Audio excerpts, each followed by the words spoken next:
A'udzubillahiminasyaitonirrajim. Bismillahirrahmanirrahim. Alhamdulillahirabbil alamin. Wassalatu wassalamu ala asyrafil anbiya wal mursalin wa ala alihi washabihi ajma'in. Jadi bersyukur pada Allah Subhanahu taala kerana telah dipertemukan lagi, dilanjutkan usia kita, dipanjangkan kita dalam rahmat-Nya untuk bertemu bersatu hati dalam halaqah majlis tawajjuh zikrullah inilah. Jadi Rabbi syurah sadri wa yassir li amri wahlul 'uqdatam min lisani yafqahu qawli. Cuma kita lanjutan daripada sebagaimana kita cadangkan tadi, tajuk tazkirah ringkas ni kita sentuh sikit bab rabitah lah. Apa itu rabitah, apa itu makna rabitah dari segi syar'i dia, apa fungsi rabitah, apa peranan dia, apa takluk proses apa yang dikatakan proses rabitah dalam perjalanan solid. Perjalanan solid yang ni murid yang menempuh suluk. Ini perjalanan hati, perpindahan hati daripada zulmat kepada nur, daripada lautan taksir kepada lautan tauhid, lautan nur, baharu yakin. Jadi kita cuba kupas sedikit sebanyaklah. Kita pun rasanya tak sentuh lama lah, pasal pagi tadi pun kita ada program. Bagi yang kawan-kawan yang datang ni kan dah sentuh program Imam Tawajuh dan peranan proses murakabah lah. Kepada yang kawan-kawan lain, insyaAllah boleh kita akan diadakan lagi, tapi akan mungkin next batch ke, ini batch yang pertama lah. Next batch himpunkan siapa yang dah matang 7 kali tawajuh tu, boleh kita sama-sama kita teruskan lagi lah. Batch pertama tu nak lanjut masuk batch kedua pun tak dah. Kita sebagai latihan ulang kaji, refreshment kan. Jadi itu tak ada masalah. Sebab ilmu ni tak ada khatamnya. Khatamnya besok lah.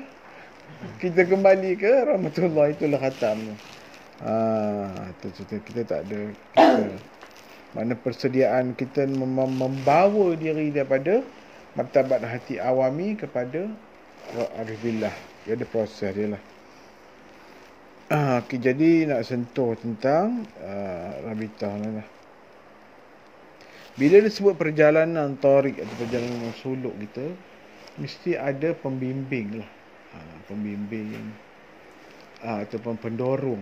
Memang tak nak sebut istilah mursyid tu, rasa tinggi sangat. Jadi maksud perkataan guru mursyid ni dari segi umumnya orang kata dah sempurna lah kononnya. Dah solid. Perkataan maksud mursyid tu bijaksana sebenarnya. Mursyid ni yang bijaksana, yang membimbing murid, hati murid. Dari segi kerohanian dia kan, dari segi kerohanian dia, dari segi syariat dia bimbing lah. Jadi perjalanan tarik ni umpama dia perjalanan diibaratkan sebagai sampan, manakala mursyid pula sebagai yang memimpin haluan sampan tersebut. Laluan tu. Jadi yang dikatakan lagi maksud kepada rabitah tu tadi adalah pertautan. Pertautan yang mendorong seseorang itu mendapat kedekatan rasa kepada kehampiran ma'rifatullah. Itu sebab dalam setengah jalan tu diwajibkan dia membayangi rabitahnya di hadapannya. Yang ini, soal ini yang menjadi pertikaian, menjadi perdebatan di antara para ahli ulama fiqh dengan ahli ulama sufiah. Mula dia kata, takkanlah nak beramal, nak mempertuhan, membayangkan pula guru di hadapan. Sebenarnya ada satu misunderstanding. Bagi sebenarnya rabitah itu adalah untuk mendorong semangat murid tu. Apabila dia ingat akan gurunya, maka dia akan kuat jazamnya, hemahnya. Maknanya macam inilah, bukan apa. Kalau contoh kita di sekolah dulu, apabila kita dah ada guru rabitah kita, contoh cikgu sains kita namanya cikgu Hasnah katakan. Bila lintas cikgu Hasnah tu, dia ni guru sana, jadi nak pergi lab, semangat aku ni. Dia punya ajar bab sains ni best lah. Dia ada lawak dia. Mana dia baru lalu tadi kat depan kelas kita, teringat sains. Asyik dia lalu je teringat sains. Semangat kita nak mata pelajaran sains tu kan. Jadi Rabitah dari sudut perjalanan soleh ni, seorang yang mendorong kita kepada mendekatkan hati kepada Allah. Itu saja. Itu punya maksud. Jadi bila kata orang tu tengok guru kita tu, teringat, aku nak semangat lah, nak ustaz ni asyik nak bawa ke jalan mendekatkan hati kepada Allah. Ini umpama je lah. Sama lah juga kalau kita membayangkan tu, kadang orang tu nak mendapatkan kedekatan hati kepada semangat beramal, dia bayangkan guru dia. Jadi orang bertikaikan, apa bayang-bayang guru? Dia senang je, macam kita duduk di Amerika, kita belajar luar negeri. Kita rindukan mak, kita tengok lah handphone, kita tengok gambar mak kita, Allah mak kita. Seronok kita tengok wajah mak kita. Adakah kita mempersembah hati pada gambar dalam handphone ni? Tak kan? Dia menjadi alat wasilah pertautan kita kepada mendekatkan rasa rindu pada ibu. Jadi kita tengoklah handphone tu, bukan kita sembah pun kata-kata mak kita dalam handphone tu, tak. Maknanya bayangan gambaran tu mendorong kita mendekatkan rasa kita, mempertautkan hati kita kepada ibu kita di kampung. Di kampung tu pemahaman dia begitu. Okey, membawa pula maksud Rabitah dari sudut lebih tinggi lagi, kita melihat alam. Alam ni tengok bintang, tengok bulan, melihat kebesaran Allah, di pokok-pokok bukau. Alam ini adalah Rabitah mempertautkan hati kepada Allah melalui ciptaan dia. Dari segi bahasa kampungnya, alam ni alamat, addressing tu menghalakan jalan kita mendekatkan dengan pencipta alam. Jadi bila dia addressing, kita melihat alam ni sebagai Rabitah mempertautkan hati kita kepada kebesaran Allah. Jadi bila tengok, kita kadang-kadang kita tak perasan, kadang-kadang kita tengok benda pelik dalam internet tu kan, daging ada kalimah Allah, baru itu takjub ni. Lebah ada kalimah Allah kan, kemudian patung orang rukuk. Itu pun Allah bagi dari segi kepemurahan dia tu, mendekatkan hati kepada Allah. Sebenarnya dari segi arabillah, setiap zarah yang bergerak di atas alam ini, baik yang kecil-kecilnya dari segi kumannya, virus, bakteria tu adalah membawa hati kita pada Rabitah kepada Allah. Itulah beza dia. Kadang-kadang kita tengok bulan kan, gambar orang iktikaf, orang tengok duduk macam kan. Daripada dulu tak pernah berubah pun gambaran image tu. Allah dah bagi Rabitah punya besar bulan menggambar kan. Kita tengok, kadang-kadang di awan ada orang ambil gambar orang tengah pakai serban duduk bertawaruk. Hati kita haibah, tadabbur hati, waktu tu hudur hati lah. Kalau yang lebih kuat lagi jazam ni, menangis kebesaran Allah kan. Itu dari segi umumnya. Tapi bagi orang Arabillah, kalau betul-betul jazbah Allah Ta'ala tu dah tinggi pada dia, dia tengok semut pun dengan Allah. Dia beribitah ke semut tadi, tengok tebuan dengan Allah, tengok apa sekali. Rumput tu macam mana menghijau dia kan. Teman selalu nyakap anak teman, tu tengok semut, kerangga, tak ada bateri, tak ada bateri. Macam mana dia jalan adik kan? Dah ada benar-benar. Dia dah rabitahkan semut tu jadi kerangga kan. Kalau kita sahabat pelajar elektronik, teman tu pelajar elektronik, nak buat satu benda, movement motor tu, kena wiring dia, resistor dia, kapasitor dia, transistor dia, nak buat satu create ubah voltage lagi, baru benda tu bergerak tau, robotik tu. Jadi macam mana kerangga tu tak ada wiring pun, tiba-tiba boleh bergerak. Kita syuhud kepada Rabitah kan gitu.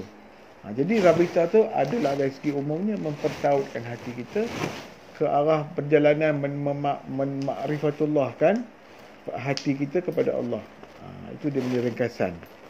Jadi tak ada hal lah, maknanya yang menjadi masalah apabila sesuatu jemaah tu, perjalanan tu, guru dia telah mentafsir, masalah tafsir membawa olahan tu, nak beribadat je kena tengok gambar guru. Dah nampak tak? Dari situ fitnah. Itu yang bahaya sebenarnya dalam beramal tu. Dia satu motivation, inspiration seorang murid supaya dia tetap jazam dia. Bila dia tengok, bayangkan wajah guru dia, aku kena betul-betul dia ada beza. Dia ada Rabitah tu mendorong dia.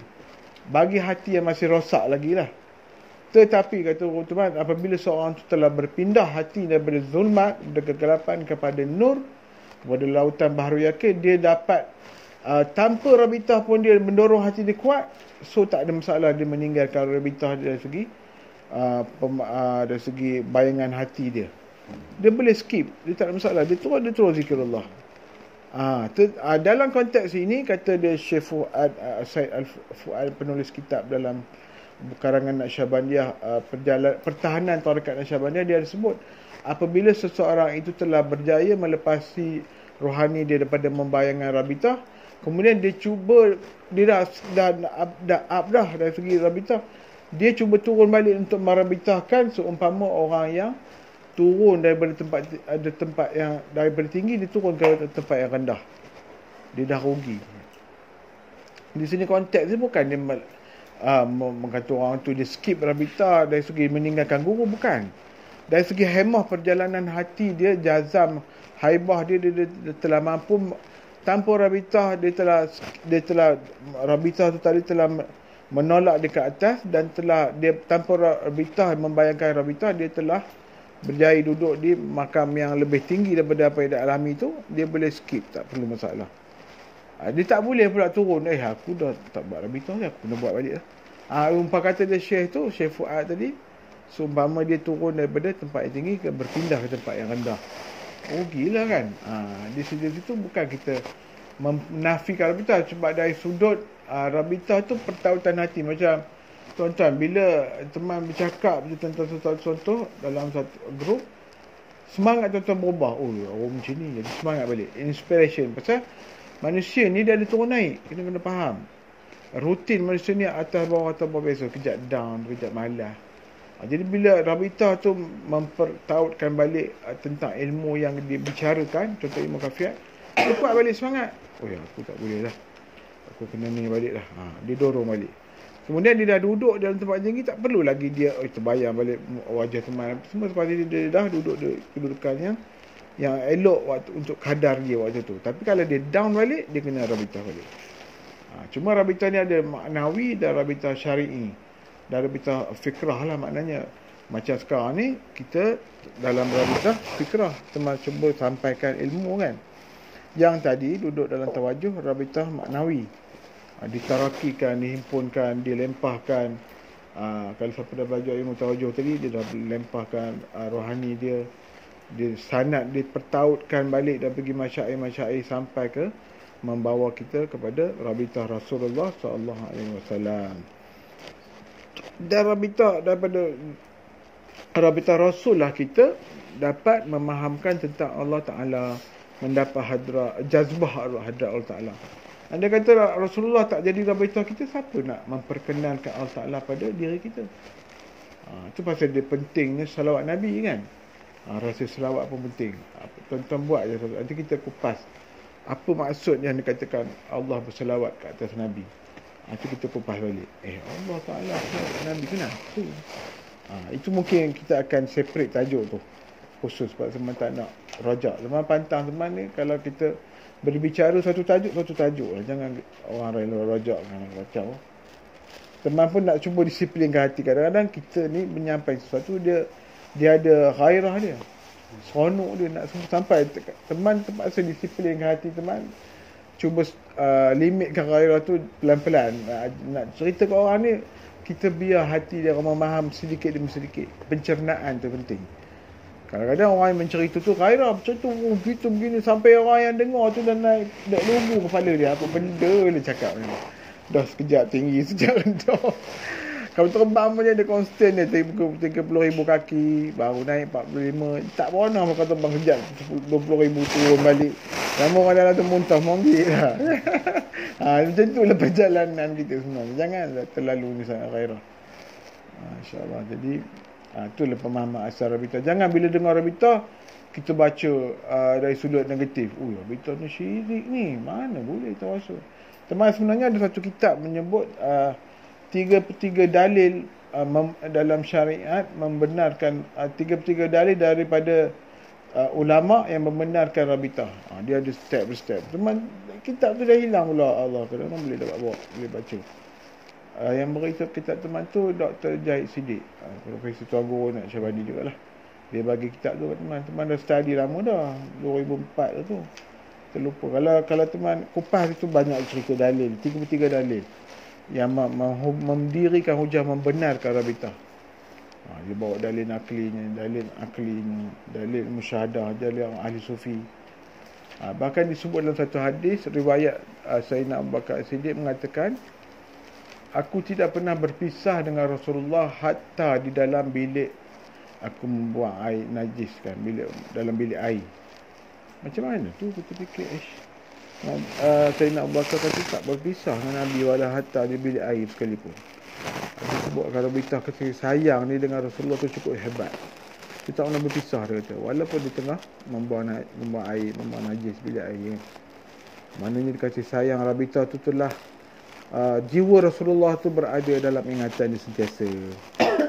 Jadi sebagai orang mukmin, kalau kita tengok pengkajian tentang Muhammad Rasulullah SAW tadi, jiwa Rasulullah, santunnya jiwa Rasulullah, baiknya Rasulullah, bercahayanya nur nubuah Rasulullah tu kekal kepada orang mukmin, kena ada.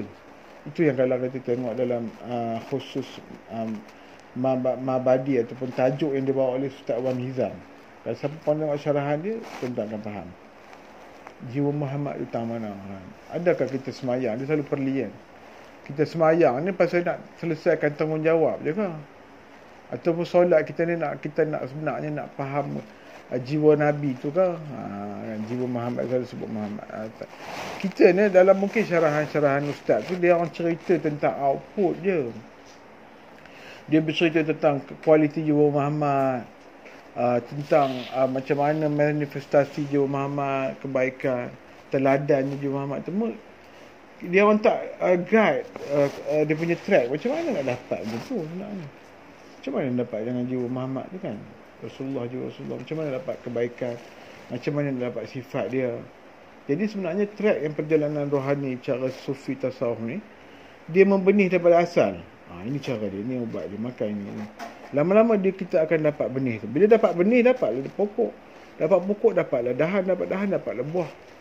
Output dia. Jadi teman punya latihan daripada guru, dia daripada bawah. Cerita ni semua orang cerita tentang derayan, tiba-tiba di 24 Musang King kita menyelejeh lah macam mana rasanya. Apa kata kita dia baginya benih, kita Musang King tu kita tanam, kita belah, kita baja sampai besar, dia dapat bunga, dapat buah, kita sendiri makan, lebih puas kan. Aku dapat ni daripada bawah lah. Jadi lebih tertib dan lebih menjazamkan akhlak. Jadi dari segi jalan ini kita pun begitu juga. Datang ni mendapatkan zauki apa nama tu, perjalanan zauknya al-irfannya ilmu ni kita rasa sendiri. Selama ni kita dah belajar dalil akli, kita belajar dengan ustaz apa semua kat sekolah kan, kat masjid, dalil nakli, dalil yang berbentuk hujah ayat Quran. Apa dalil Allah ada? Kita belajar usuluddin, dalil Allah ada, adanya alam ini, kata kita belajar dulu kan, wujudnya alam mustahil tanpa pencipta. Itu kalau dah masuk aliran musyahadah sufi, adakah apabila tidak ada alam ini maka tidak ada Tuhan? Orang soal, udah kita nak kepala. Ya tak ya pula. Tak ada alam ni tak ada Tuhan ke? Udah. Jadi dari situ pelajaran kita makin meningkat. Kita dah tidak ada lagi dalil taklid ikut orangnya. Guru tu kata Allah ada lah kan. Bila kita semua cuba bawa hujah Allah Ta'ala ada pada hati kamu, macam mana kan? Itulah kita dah kena berpindah, bawa dalil akli dah ada, dalil nakli ada, dalil musyahadah. Dalil tawajuh kita, macam mana kita merasakan Allah itu esa. Yang kita bawa tertib zikir khususiah tu tadi. Cuaca khususiah ni kalau malam ni siapa yang dah mahir, dia rasa cuaca apa? Bukan cuaca mana, murakabah apa yang duduk dalam ni tadi.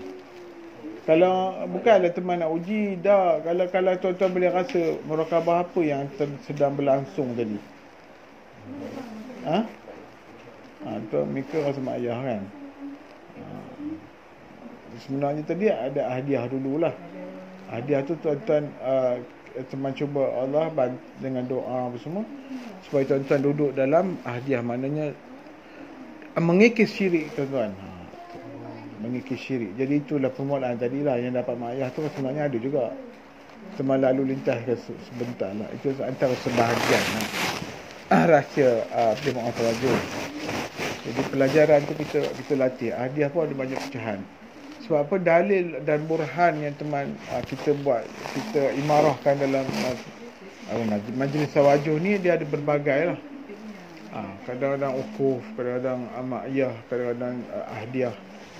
Hadiah tu maknanya dia punya basically menyelamatkan hati kita, menafikan segala syirik. Daripada syirik kecil ni, syirik jali, syirik syirik kubra ni.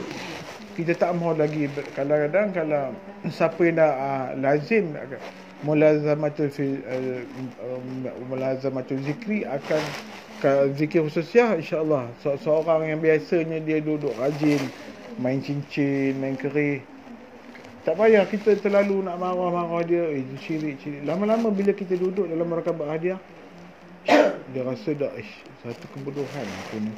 Pakai cincin nak itikad, tiba-tiba rasa tawa je. Ataupun dia pakai juga cincin tapi tak ada itikad dah, aku nak hebat, pakai hiasan gitu-gitu je lah, tak apalah. Dia tertinggal cincin rumah pun dia tak ada, okey, tak ada apa. Dia kata Allah pelihara. Ini setengah tu bila dia jazbah kepada makhluk tinggi, tertinggal cincin. Dia berkata cincin ni kalau pakai ni selamat daripada kemalangan. Baliklah. Waktu dia balik tu dia itikad apa tu? Nak rosak itikad halus je. Dia itikad bahawa cincin dia memberi bekas pada dia. Katakan dia tengah balik nak ambil cincin accident, mati dia dah mati apa? Allahu Akbar. Syirik lah, syirik halus tadi. Jadi kita kena hati-hati lah. Dia merasakan cincin memberi takluk. Tapi teman pernah berujar orang yang kaki cincin ni. Dia kata, makan Panadol kita bersyirik kalau tak betul-betul itikad. Dia kata, okey, senang je. Panadol tu ada tak kesan kimia dia? Ada tak dia punya perjalanan wakil dari segi ilmu akal boleh terima? Ada lah. Dia punya ada kandungan konstan, paracetamol apa semua. Jadi ada asbab dan musabab. Tapi kalau cincin tu, ni kepakai tu kat mana kesan? Dia boleh cerita tak? Dia ada kandungan apa? Tak boleh jawab lah. Ya juga dia kata ni nak cerita. Cuba cerita cincin bila dia pakai. Ada satu magnetik ke apa ke, tiba-tiba ada urat ada jalan. Dia tak mampu cerita. Apa tenaga apa yang mereka tengah berpegang ni? Mereka nak sama dengan Panadol ke kan? Dia dah goyang. Lepas tu teman tengah panas bicara sufi kan. Jadi niat hati nak membawa orang kepada jalan hujah supaya dia fahamkan benda tu.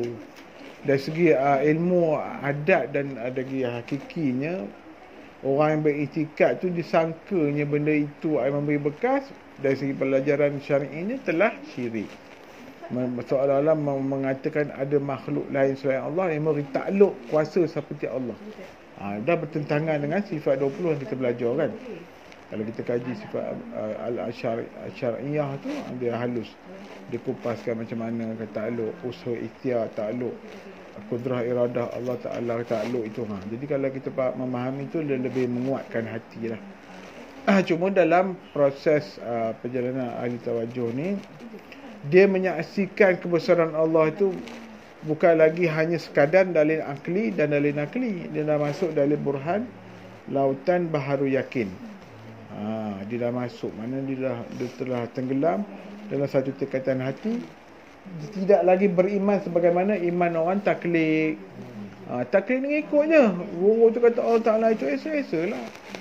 Hujah pada diri kamu.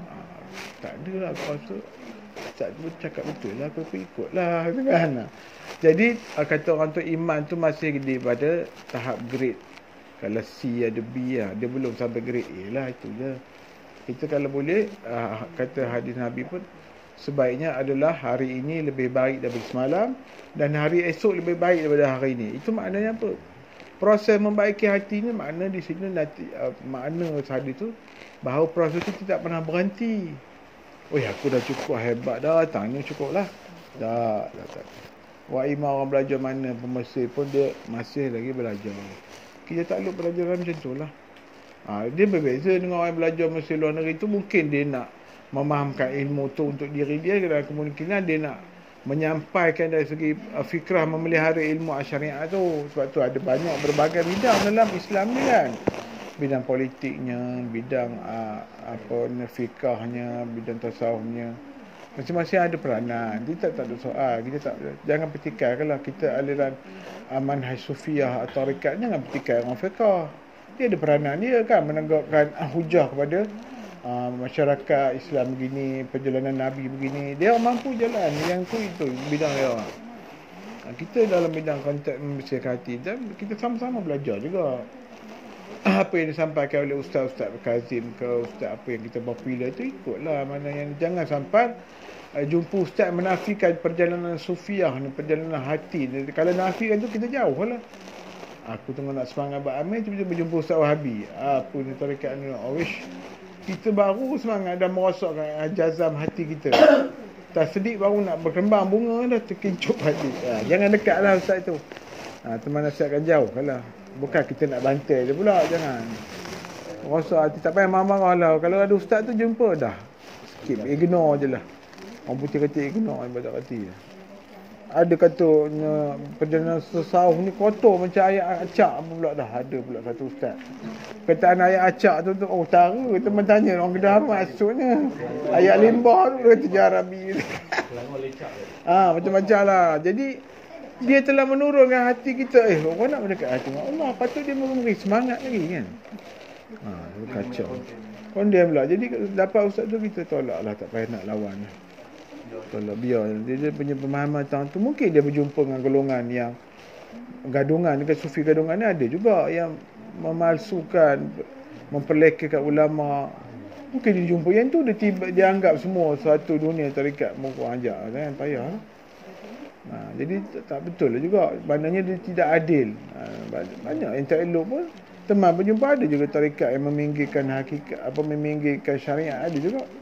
Involve masa teman 14 tahun kan. Dalam majlis tu berpegang, boleh sentuh lagi perempuan. Teman kata sudah ni macam mana ni. Teman tak ada nak viral kan, masa tu tak ada internet pun. Takkan teman nak, ni kan petikat go teman kita, dia kata syariat dia telah membenarkan. Pasal apa? Perasaan kita duduk dalam satu rasa. Jadi tidak ada lagi batas lagi perempuan. Sudah dia kata syariat ni masih lagi tubuh lagi perempuan. Kita nak sebut dia sebagai telah zaukinya membenarkan kelakuan yang haram. Tak cak. Teman 14 tahun fikir apa benda pula. Jadi berlaku lah. Tapi tak sebut je mana. Tapi teman telah involve. Jadi di situ Allah bagi pelajaran. Memang tak ada hina pula. Pelajaran Tuhan bagi kan. Jumpa ni, jumpa macam ni, jumpa lalat. Allah bagi jumpa yang betul-betul memberi original lah, yang hampir kepada kesahihan mutawatir perjalanan dia. Jadi main ikut lah. Yang mana sesat tu jangan kita hina pula. Sejarah silam kita yang mana gelap pun adalah jalan kepada nur. Tak jumpa gelap tu tak ada dapat terang. Kan kalau tiba-tiba lahir terang je. Orang kata gelap, apa tu gelap? Dah tak orang tengok pun kata dia tak tahu. Rugi tu. Bagi teman biar orang tu dua-dua dia pernah sesat, dia pernah masuk dalam kebenaran. Lagi untung. Tapi janganlah aku nak sesat juga lah. Janganlah pula tuan-tuan dan teman bagi sembang pembukaan. Jangan nak sesat balik pula. Janganlah kan. Jadi macam dalam surah sebut Allah telah menyelamatkan nikmat kamu dengan Islam.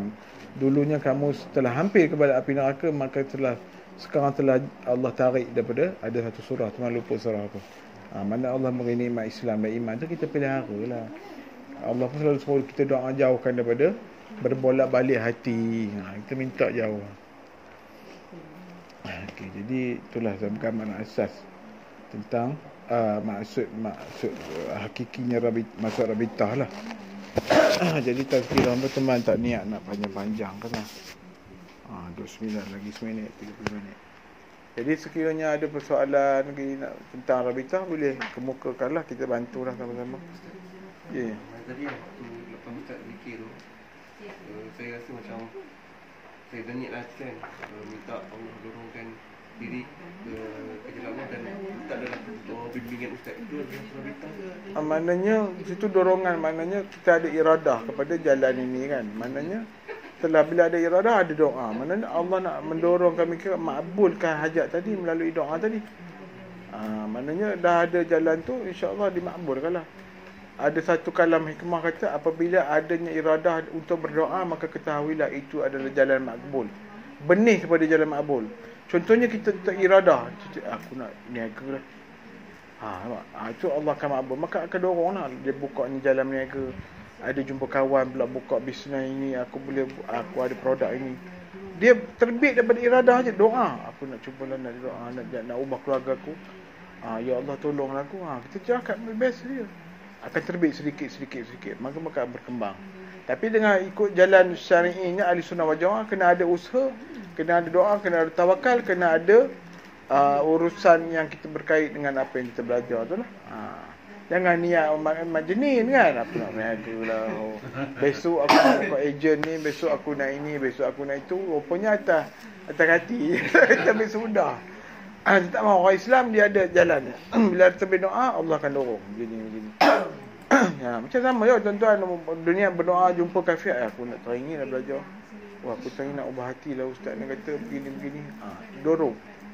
Daripada jauh ni pakcik ni daripada Johor. Tak bersangka datang sini. Dari Kelantan daripada Kelantan. Walaupun dia dah terlewat kan, tapi dia tetap dapat barakah majlis kita kan. Saya lagi nak macam Rabitah, pengalaman saya. Contohnya macam Rabitah pada guru tarikat lah. Yang aku jenis yang saya rasa pada saya, ada seorang kata kita tak sud, tapi pada saya bila saya nampak muka guru tu yang kadang-kadang setengah guru tarikat dia tampal dekat surau, kat rumah tengok, saya terasa kebesaran Allah, terasa makin dekat pada Allah. Itu maknanya betul ke ataupun tak sud lah?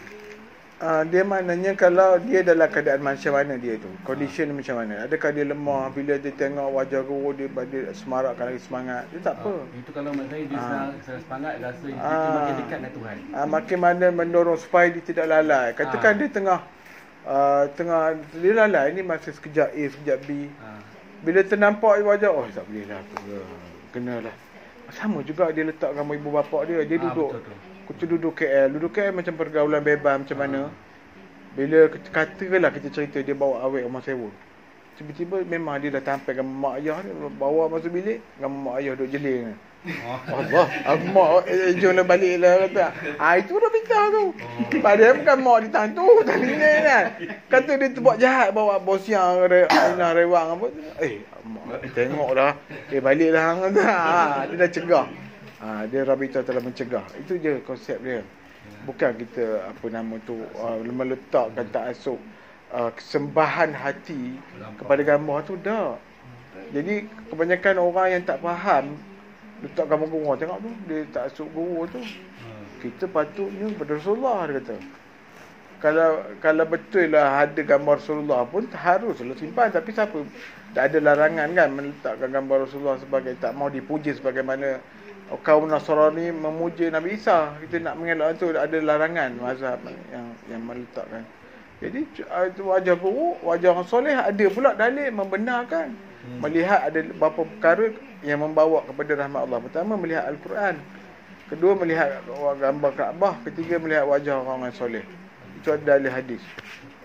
Jadi tengok wajah orang soleh, mendekat hati kepada jazbah hadrat Allah, bawa on lah. Cuma yang bahayanya kita meletakkan pergantungan nasib pada guru tu. Aku kalau tak buat ni kat guru, tak bayar ni, siap dah bala lah aku, accident apa. Bahaya dalam setengah jemaah pula, kamu tak datang tawajuh 3 kali, siap bala sampai. Dia ada warning tau, ada satu jemaah, cuma tak sebut lah. Kelang kabut kawan saya berkelompok, aku tak boleh ni katanya, nak bala sampai ni. Jadi dia dah nawar itu, nak pergi tu nak ngelak bala pula. Sepertinya bala itu datang daripada guru dia. Bahaya. Jadi teman cukup hati-hati bab ini, cukup. Teman semua kadang bagi galakan lah, rasa datang, tuan-tuan datang lah, tak datang pun tak apa. Kalau teman buat dalam grup, teman kata tak datang 3 kali, siap lah. Udah kelang kabut kawan tu, kelang kabut nak datang suram ni, macam jadi satu paksaan. Kadang-kadang dia mempergunakan pula murid tu. Ada yang mempergunakan sebagai sumber duit pula. Terlalu sangat. Tak datang ni, kamu tak bayar dam, siap lah, bala sampai. Dia ugut-ugutnya kawan tu. Jadi guru teman memang penting. Tapi berbeza dengan mahar fidyah tu lain. Mahar fidyah tu sebagai infak, menyebabkan asbab tuan-tuan mendapat barakah limpahan. Dia ada rahsia infak tu, ada banyak cerita lah. Itu terlalu detail, nanti kalau sembang kita sembang lah. Sebenarnya dia sebagai dalil untuk tuan-tuan mendapat pembukaan hijab. Pasal dari segi Nasyabandi pun bersedekah pada guru. Pasal suluk tu kan kita sedekah, membuka hijab lagi. Tapi kalau orang salah faham, dia nak fitnah kan lah. Tengok tu, guru bisnes. Kacau. Jangan. Dia banyak orang nak corona tu tetap ada. Jalan fitnah tetap ada. Pada hanya teman nampak, bila kita dapat tu, kita husnuzon, kita cakap, betul ni. Bila kita dalam proses melaporkan, kita selitlah sedekah pada guru tu. InsyaAllah la ta'if tuan-tuan tu akan terbuka luas. Bukan kita pasal guru tu bila dia bagi 50 aku buka besar sikit. Kita bagi 100. Mana ada macam tu kan? Konsep itu orang cukup konanya juga kan. Jadi rasuah kan ni. Kan sebenarnya tak. Dia sebab kita waktu bersedekah tu kita dengan Allah tahu. Jadi dalil kita berbuat baik pada guru tadi tu sama dengan kita berbuat baik dengan ibu bapa kan. Satu kalam kata hikmah tersebut, apabila kamu melayani ibumu dan bapamu sebagai raja, maka tunggulah kamu, rezeki kamu pun akan menjadi seolah-olah rezeki raja. Itu besarnya rahmat Tuhan. Macam itulah juga. Itu tak ada hal, dia tak ada soal itu. Orang yang bawa jalan ni, dia sentiasa husnuzon, positif je tau. Kita kalau kaji, tengok orang yang tak ada jalan, merapu, dia akan komen negatif. Apa nampak dia negatif? Itu yang wujudnya orang macam Ustaz Fadlan Kamsah. Dia nak betul masyarakat dengan ilmu dia, motivasi. Itu tak ada hal. Walaupun bunyi dia tak ada jalan sufi, dia tak ada tarikat apa, tak ada hal. Tapi cuma dia membawa orang kepada fikiran positif. Itu pun dah jalan kenabian lah. Satu juzuk daripada arah jalan nubuwah. Tak ada masalah. Jalan beredha Allah, tak ada hal. Cuma dia orang tak detail lah kan. Perjalanan teman ni dididik guru detail buat tasawuf ni. Lintasannya apa nama gharib hati, syahwah apa, hemah apa, dia detail. Particular tu lebih ni kan. Tapi bila lain teman tak pandai lah pula. Tanya buat faraid apa, korban berapa bahagian lah. Pening lah aku. Teman merujuk ustaz lain pula kan. Ada kawan-kawan. Alhamdulillah kawan kita orang ustaz juga ramai kawan-kawan. Teman rujuk dia tanya ustaz kalau ni bahagian berapa, zakat asnaf dia berapa. Teman sama-sama kita engkau berlekapi share. Tak ada. Ini dah semua dia tahu. Peka, kursus, Suluddin tahu, Intasawuf tahu. Mak kata, kamu duduk seorang lah. Jangan makan ikan, nak ikan nak cari nelayan kan. Nak makan nasi, cari petani. Kamu tak buat semua. Cari keliling. Kita ada laut, kita ada benang, kita ada semua kita ada. Mustahil kan. Jangan macam tu. Kita jangan dakwa diri merapik-rapik. Tapi tak apalah, kita dapat jumpa yang sesat tadi macam tadilah. Dapat menilai antara baik dan buruk kan. Jadi tak adalah masalah. Sebab zaman dulu campur macam-macam orang. Dalam Syekh Sofiq jumpa macam-macam.